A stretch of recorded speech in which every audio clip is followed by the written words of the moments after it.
खत्म हो जाएगा, हम मूवी कैसे देखेंगे? तो ये सब गलत बात है कि नहीं? Yes sir. हाँ, चलो ठीक है। तो आज हम अभी स्टार्ट करेंगे, हम स्क्रीन शेयर कर रहे हैं। बाकी स्टूडेंट, तुम लोगों को आवाज मेरी आ रही है? बलराम, वीरेंद्र, अमन, शेष? Yes sir. Very good, very good. आज हम लोग पढ़ाई करेंगे स्ट्रक्चर वेरिएबल के ऊपर में, ठीक है? Yes sir. हाँ, जैसे हम लोगों ने एरे वेरिएबल पढ़ा था कि एक से ज्यादा अगर इंफॉर्मेशन एक ही नेचर का अगर हमें इनपुट करना हो और उस पर अगर हमें प्रोग्राम करना हो तो हम लोग एरे वेरिएबल बनाते हैं। जैसे मान लो कि 10 स्टूडेंट्स का मार्क्स डालना है या 100 स्टूडेंट्स का मोबाइल नंबर डालना है, तब हम लोग क्या करेंगे, 100 डिफरेंट वेरिएबल ना बना करके हम लोग एक ही वेरिएबल बनाते थे और उसी के अंदर में सारा वैल्यूज को स्टोर कर देते थे, लेकिन वो सिमिलर नेचर का होना चाहिए था। तो that is called array variable. उसी तरह से आज हम लोग देखेंगे यहां पर स्ट्रक्चर वेरिएबल। तुम लोगों को स्क्रीन दिखाई दे रहा है? Yes sir. हाँ, तो आज हम लोग देखेंगे स्ट्रक्चर वेरिएबल। स्ट्रक्चर वेरिएबल भी एरे वेरिएबल की तरह से है, बस एक खास अंतर ये है जो बिल्कुल ध्यान से तुम लोग सुन लो। एरे वेरिएबल में सिमिलर नेचर का इंफॉर्मेशन हम लोग स्टोर कर सकते हैं। जैसे अगर मान लो कि 10 बच्चों का अगर हमें मोबाइल नंबर लेना है तो सिर्फ उसका मोबाइल नंबर ले सकते हैं, क्योंकि मोबाइल नंबर अंक में रहता है। उसी तरह अगर हमको 10 बच्चों का नाम और उसका मोबाइल नंबर दोनों स्टोर करना है तो एरे एक वेरिएबल में स्टोर नहीं होगा, क्योंकि नाम क्या हो गया, कैरेक्टर में हो गया, और मोबाइल नंबर नंबर में हो गया। तो अगर इस तरह का दो अलग अलग नेचर का, दो अलग अलग टाइप का अगर डेटा है और उसको एक ही लोकेशन पे स्टोर करना है एज ए एरे, तब हम लोग इस्तेमाल करते हैं स्ट्रक्चर। स्ट्रक्चर में हम लोग अनेक तरह का, अलग अलग तरह का, डिफरेंट काइंड का डेटा को हम लोग एक सिंगल लोकेशन में स्टोर करते हैं, दैट इज कॉल्ड स्ट्रक्चर। जैसे सपोज करो एक डेटाबेस अगर हमें बनाना है लाइब्रेरी का, या मान लो एक स्टूडेंट्स का, या किसी आदमी का, या मान लो स्टूडेंट्स का, तो स्टूडेंट्स का डेटाबेस बनाना होगा तो स्टूडेंट्स का नाम हमें रखना होगा, उसका नंबर रखना होगा, उसका एज रखना होगा, उसका डेट ऑफ बर्थ रखना होगा, उसका मार्क्स, तो सब अलग अलग तरह का इंफॉर्मेशन अलग अलग डेटा टाइप में होगा। कुछ इंटीजर में होगा, कुछ रियल में होगा, कुछ कैरेक्टर में होगा। तो अलग अलग तरह का इंफॉर्मेशन को एक ही जगह पर स्टोर करना एरे वेरिएबल में पॉसिबल नहीं है, तब हम लोग डिक्लेयर करते हैं structure variable. Structure is a group of variable of the different data type represented by a single name. एक सिंगल नेम में डिफरेंट डेटा टाइप रिप्रेजेंट करता है स्ट्रक्चर। एरे क्या करता है, array allows defining type of variable that can hold several data item in the same kind. सिर्फ एक तरह का डिफरेंट डेटा को, बहुत सारे डेटा को, एक ही नेचर का बहुत सारे डेटा को एक जगह पर स्टोर करता है एरे, लेकिन डिसिमिलर डेटा को स्टोर करेगा स्ट्रक्चर। क्लियर है students? Yes sir. Very good. जैसे फॉर एग्जांपल अगर मान लो कि हमें किसी आदमी का इंफॉर्मेशन से स्टोर करना है, जैसे उसका नाम हो जाएगा, नंबर हो जाएगा, सैलरी हो जाएगा, तो ये 3 तरह का इंफॉर्मेशन हो गया ना। नाम हो जाएगा कैरेक्टर में, सिटीजनशिप नंबर कैरेक्टर में, इंटीजर में, सैलरी हो सकता है फ्लोट में हो, है ना। तो 3 अलग अलग तरह का इंफॉर्मेशन को एक ही जगह पर स्टोर कर सकते हैं स्ट्रक्चर पर। अब मान लो कि अगर 10 आदमी का स्टोर करना है तब फिर हमें क्या बनाना होगा, पर्सन 1, पर्सन 2, पर्सन 3, पर्सन 4, तो उसके जगह पर हम लोग एक स्ट्रक्चर बनाते हैं। In future if you want to store information about multiple person, तब हम लोग क्या करेंगे, इस तरह से सैलरी 1, नेम 2, नेम 1, इस तरह से बहुत सारे वेरिएबल बनाने के बजाय हम लोग एक वेरिएबल बनाएंगे। बहुत सारे वेरिएबल बना देने से क्या होगा, हमारा प्रोग्राम काफी बड़ा हो जाएगा और उन लोग अलग अलग वेरिएबल जब हम लोग बनाएंगे तो कोई रिलेशनशिप एस्टैब्लिश नहीं होगा। तो स्ट्रक्चर वेरिएबल, जब कोई ऐसा सिचुएशन आ जाए जहां पर हमें डेटाबेस क्रिएट करना हो, तब हम लोग स्ट्रक्चर वेरिएबल बनाते हैं। जैसे अगर हम लोग कोई बिलिंग सॉफ्टवेयर बना रहे हैं तो किसी प्रोडक्ट का इंफॉर्मेशन रखना है, तो प्रोडक्ट का सिर्फ नाम नहीं रखेंगे, प्रोडक्ट के साथ साथ उसका दाम भी रखना होगा, उसका टैक्स इंफॉर्मेशन भी रखना होगा। सपोज करो कि एक लाइब्रेरी इंफॉर्मेशन सिस्टम बनाना है, तो एक बुक का इंफॉर्मेशन रखने में क्या क्या होगा, बुक का नाम होगा, टाइटल होगा, ऑथर होगा, सब्जेक्ट होगा। तो ये अलग अलग तरह का इंफॉर्मेशन, सिर्फ एक ही बुक का 4 इंफॉर्मेशन है, उसको एक ही जगह स्टोर रखने के लिए हम लोग अलग अलग ना वेरिएबल बना करके हम लोग बनाते हैं स्ट्रक्चर वेरिएबल। अब स्ट्रक्चर वेरिएबल को हम लोग डिक्लेयर कैसे करेंगे? तो डिक्लेयर करने के पहले हमें उसको डिफाइन करना होगा, परिभाषित करना होगा कि ये इंफॉर्मेशन, ये जो है वो स्ट्रक्चर है। यहां पर एक कीवर्ड का इस्तेमाल होता है स्ट्रक्ट, दिखाई दे रहा है स्टूडेंट्स? सर कहाँ पे सर?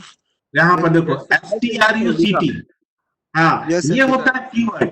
जब कोई वेरिएबल को जब हम बोलते हैं कि ये स्ट्रक्चर वेरिएबल है, तो कैसे कंपाइलर समझेगा कि ये, मान लो हमने लिख दिया, सपोज करो मैंने यहां पर लिख दिया, ठीक है, मैंने लिख दिया N1, तो कैसे समझेगा कि N1 ये स्ट्रक्चर वेरिएबल है? इसके आगे अगर मैंने लिख दिया STRUCT, ठीक है, तब समझेगा कंपाइलर की N1 एक स्ट्रक्चर वेरिएबल है, और N1 में क्या होगा, बहुत सारा इंफॉर्मेशन स्टोर होगा। तब इसके लिए हमें यहां पर लगाना होगा स्ट्रक्चर, स्ट्रक्चर का नेम, जैसे स्ट्रक्ट N1, फिर उसके कर्ली ब्रैकेट को हम लोग एक ओपन करेंगे और यहाँ पर डेटा टाइप देंगे member1, मतलब N1 में अलग अलग तरह का इंफॉर्मेशन स्टोर करेंगे, जिसको हम लोगों ने member1 member2 कहा। जैसे मान लो INT यहां पर लिख दिया, मान लो हम लोग एक लाइब्रेरी मैनेजमेंट सिस्टम बना रहे हैं, तो हम लोग यहाँ पर क्या कर दिए, ओपन किए और यहां पर लिख दिए INT, मान लो दे दिया नेम, इसका दे दिया साइज 30, मतलब 30 अक्षरों में किसी आदमी का नाम लिखा सकता है।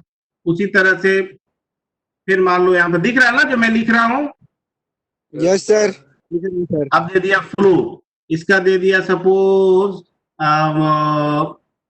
SAL, किसी आदमी का सैलरी कितना होगा, सैलरी दे दिया, ठीक है, यहाँ पर दे दिया सेमी कॉलन।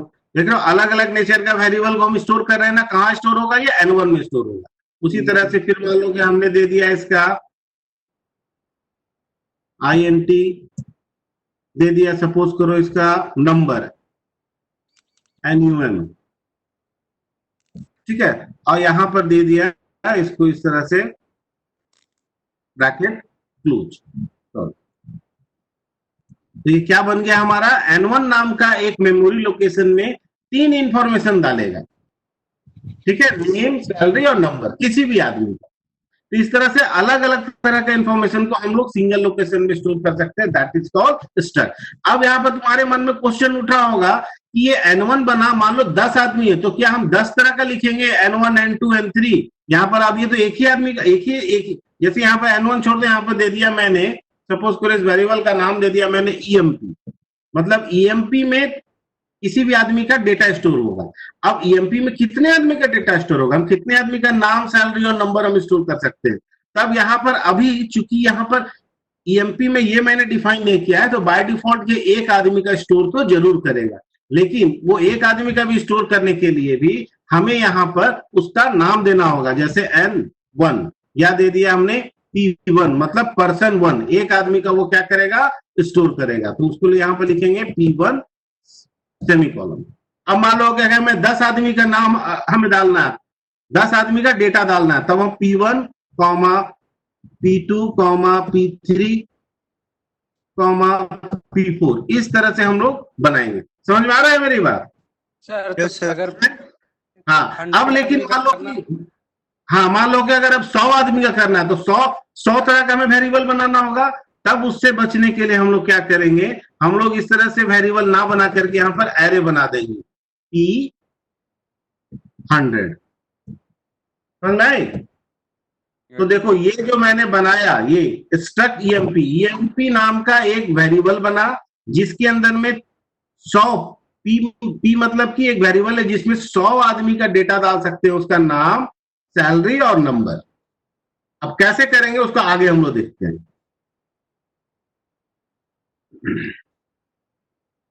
देखो किसी पर्सन का डालना है तो कैरेक्टर, नेम 50, उसका सिटीजनशिप नंबर और सैलरी, ये 3 वेरिएबल बना हुआ है ना। INT मेन फंक्शन ओपन किया, स्ट्रक्ट पर्सन 1, ये यहाँ पर देखो ये पर्सन क्या है, ये हमारा स्ट्रक्चर नेम है, और यहाँ पर ये स्ट्रक्चर वेरिएबल नेम दिया, और इसमें मैंने क्या लिखा, पर्सन 1, पर्सन 2, पर्सन 3, है ना।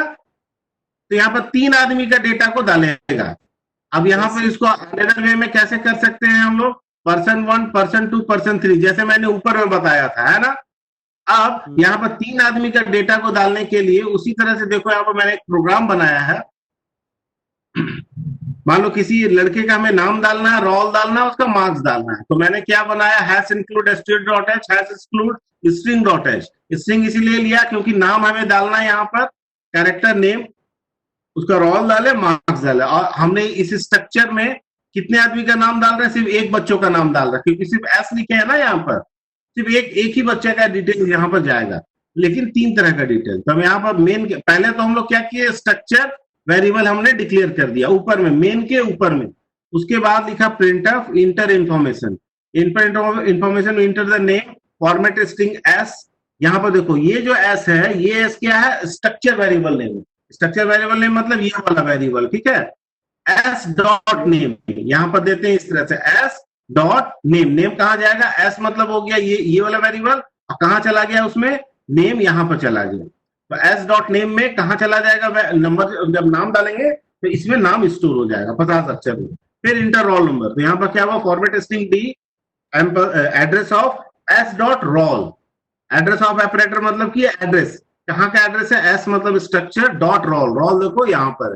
सिमिलरली थर्ड में क्या है, फ्लोट में है, चूंकि देखो फ्लोट में है तो यहाँ पर फॉर्मेट स्ट्रिंग एफ लगा, address of S dot marks. तो 3 इंफॉर्मेशन एक वेरिएबल का स्टोर हो गया। अब इसको प्रिंट अगर करना है, ये तो इंटर करने का हुआ, अब डिस्प्ले करना है, तब क्या करेंगे, print of name, puts, puts बताया था ना, जो स्ट्रिंग का वैल्यू उसको निकालता है, चाहे तो स्कैन अप कर सकते हो, puts S dot name, printf roll number, format string D slash N, नया लाइन के लिए एस डॉट रोल, तो रोल में जो भी वैल्यू वो निकाल देगा एस डॉट मार्क्स। इस तरह से 3 वैल्यू को यहाँ पर क्या हुआ, इनपुट किए अलग अलग फॉर्मेट स्ट्रिंग के हेल्प से, और यहाँ पर हमने उसको डिस्प्ले किया अलग अलग फॉर्मेट स्ट्रिंग की मदद से। तो इस तरह से हम लोग एक बच्चे का अलग अलग इंफॉर्मेशन को स्टोर कर सकते हैं स्ट्रक्चर वेरिएबल में। अब सपोज करो एक से ज्यादा बच्चा है, तब क्या होगा, जैसे यहाँ पर देखो इंटर इन्फॉर्मेशन, नेम हो गया जैक, उसका रोल नंबर 23, मार्क्स हो गया 34.5, डिस्प्लेइंग इन्फॉर्मेशन नेम जैक 23 34. तो इस तरह से एक सिंपल प्रोग्राम मैंने बताया, एक बच्चे का अलग अलग तरह का डेटा को एक सिंगल लोकेशन में कैसे स्टोर किया जाता है। ये प्रोग्राम को अभी हम लोग छोड़ देते हैं। दूसरा प्रोग्राम में आते हैं, एक से ज्यादा अगर बच्चों का इंफॉर्मेशन डालना है या एक से ज्यादा चीजों को डालना है, तब कैसे करेंगे। जैसे यहाँ पर देखो, write a program to store information of books and display using structure. यहाँ पर मैंने देखो एक बुक का इंफॉर्मेशन डालना है, तो बुक का इंफॉर्मेशन क्या हो सकता है, उसका नाम हो सकता है, प्राइस हो सकता है, पेज हो सकता है ना। मैंने क्या बनाया यहाँ पर, स्ट्रक्ट बुक, और करली ब्रैकेट ओपन किया, क्लोज किया। मैंने यहाँ पर क्या कर दिया, स्ट्रक्ट बुक, मतलब ये वाला स्ट्रक्चर वेरिएबल कितना किताब का हम लोग डाल सकते हैं, B1 B2 B3, मैंने 3 वेरिएबल लिया, मतलब 3 किताब हम लोग डाल सकते हैं। Enter the name, price, number of page. हम लोग क्या किए, C ले लिए कैरेक्टर के लिए, F ले लिए प्राइस के लिए, और D ले लिए पेज के लिए। तो address of B1 dot name, address of B1 मतलब ये किताब 1 के लिए हो रहा है, B1 बुक 1 के लिए हो रहा है, B1 dot price, address of B1 dot page. Similarly B2 के लिए हो गया, दूसरा किताब के लिए, सिमिलरली तीसरा किताब। और इस तरह से देखो यहाँ पर इनपुट गया डेटा और यहाँ से आउटपुट गया data, and this what you enter. तो ये हुआ सिर्फ 3 किताब। मान लो 3000 किताब रहता, 300 किताब रहता, 300 बुक रहता, तब क्या करते हैं, तब हम लोग बनाते हैं array of structure. Array of structure में क्या होगा, we can enter an number of books. यहाँ पर सिर्फ 3 नंबर है ना, मान लो 30 रहता, तो 30 बार हमें स्कैन ऑफ करना होता, 30 बार प्रिंट ऑफ करना होता। तब उससे बचने के लिए मान लो जैसे कि write a program to enter 3 employee detail, या मान लो यहाँ पर 30 इम्प्लाइज कर दिए, 30 employees detail like their ID, name, age, salary.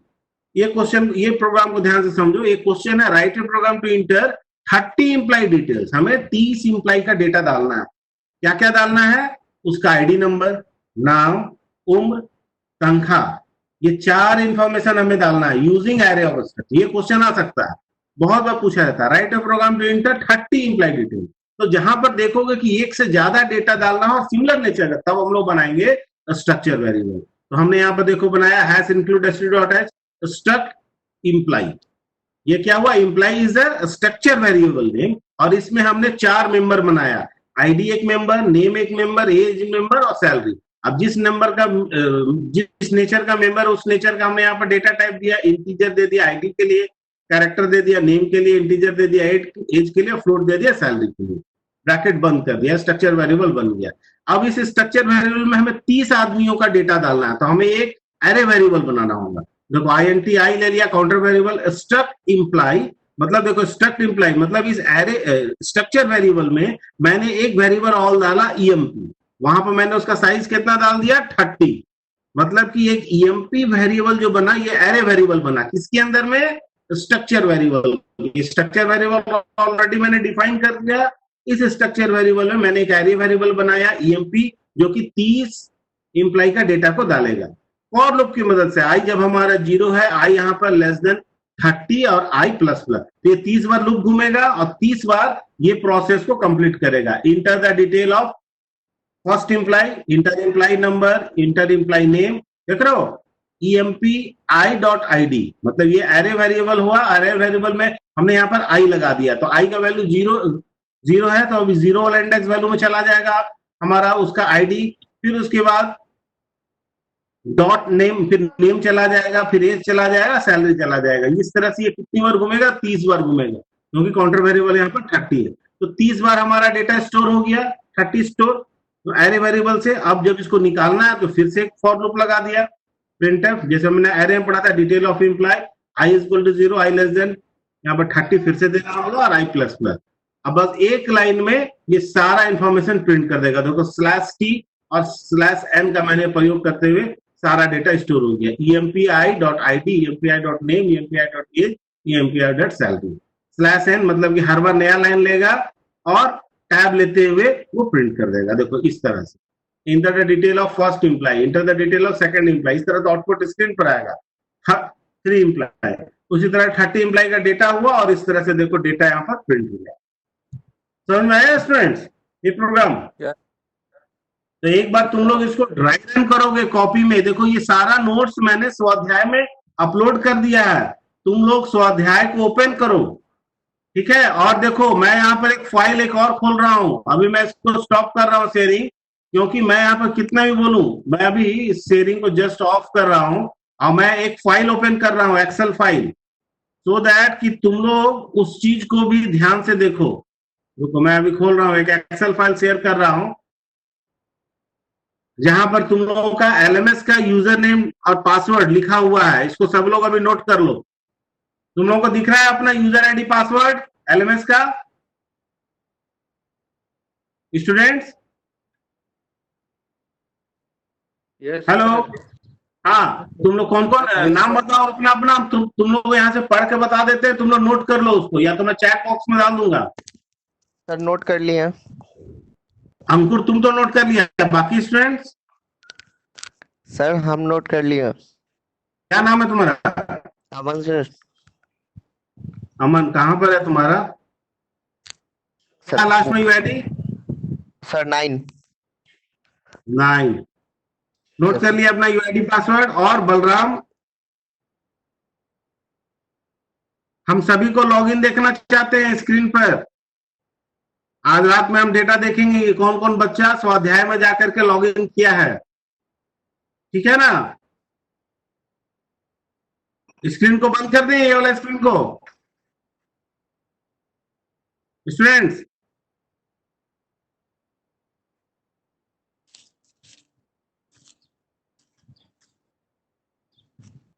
तो तुम लोगों को समझ में आया आज का lecture chapter? Yes sir. Structure समझ में आया जी अंकुर? Yes sir. तो तुम लोग सर तुरंत। हाँ क्या बोल रहे हो? अभी सर फिर अभी तुरंत लॉगिन करेंगे स्वाध्याय में। हाँ स्वाध्याय में लॉगिन करो, वहां पर कुछ मैंने वीडियो ट्यूटोरियल्स भी डाला है और तुम लोगों को डाउनलोड करके और ड्राई रन करो। मैंने तुम लोगों को बताया है क्लास में कि ड्राई रन प्रोग्राम को कैसे किया जाता है, वहां पर और भी प्रोग्राम्स है, वो सारे प्रोग्राम्स को तुम लोग ड्राई रन करो, कम से कम आधा घंटा तुम लोग 4 या 5 दिन दे दोगे ना, तुम लोग का सी का बहुत सारे डॉट्स क्लियर हो जाएगा। और जो नहीं होगा तुम हमसे डायरेक्ट व्हाट्सएप में हमसे पूछो, ठीक है? Yes sir. Balram, Virendra, Ankur. Yes sir, सुन रहे सर। हाँ ठीक है, तुम लोग क्या करो, आज हम सेशन 1 क्लोज कर रहे हैं, तुम लोग स्वाध्याय में जाओ और ये मत सोचो कि आज 8 तारीख हो गया तो तुम लोगों का पढ़ाई खत्म हो गया। आज से बल्कि स्टार्ट हुआ है। हम व्हाट्सएप पर और आज से ऑफिशियल वेबएक्स को छोड़ करके हम लोग अनऑफिशियली जूम पर भी मिल सकते हैं और अपना डाउट हम लोग क्लियर कर सकते हैं। बट तुम लोग अपना हमको एंग्जाइटी दिखाओ कि सर हम लोग को क्लास चाहिए, तो मैं तुरंत कंडक्ट करूंगा। सर हमको व्हाट्सएप में बतलाइए, हम व्हाट्सएप में बतलाएंगे। सर हमको फोन में बतलाइए, फोन में बताएं। मेरा फोन एनी टाइम खुला हुआ है, मेरा नंबर सभी के पास है ना? Yes sir. यस हाँ, व्हाट्सएप में है। मेरा एक और नंबर है, उसको भी तुम लोग नोट कर लो। ये मैंने यहाँ पर लिख के भेज दिया। तुम लोग कभी भी हमसे बात कर सकते हो, पूछ सकते हो। जब तक पूछोगे नहीं समझ में हमको नहीं आएगा कि क्या बच्चा को समझ में आया नहीं आया। ठीक है? Yes sir. Okay sir. हाँ ठीक है, तो चलो आज का क्लास हम लोग यहीं पर कंक्लूड करते हैं। ठीक है? Okay sir, thank you sir. Thank you sir. Okay चलो, thank you. Mithilesh sir, Mithilesh sir. Sir बोलिए बोलिए। कहाँ चले गए सर? हाँ सर, तो आज क्लोज करते हैं सर आज का सेशन। बच्चों लोगों से हो गई बातचीत, क्लास हो गई सर। ठीक है।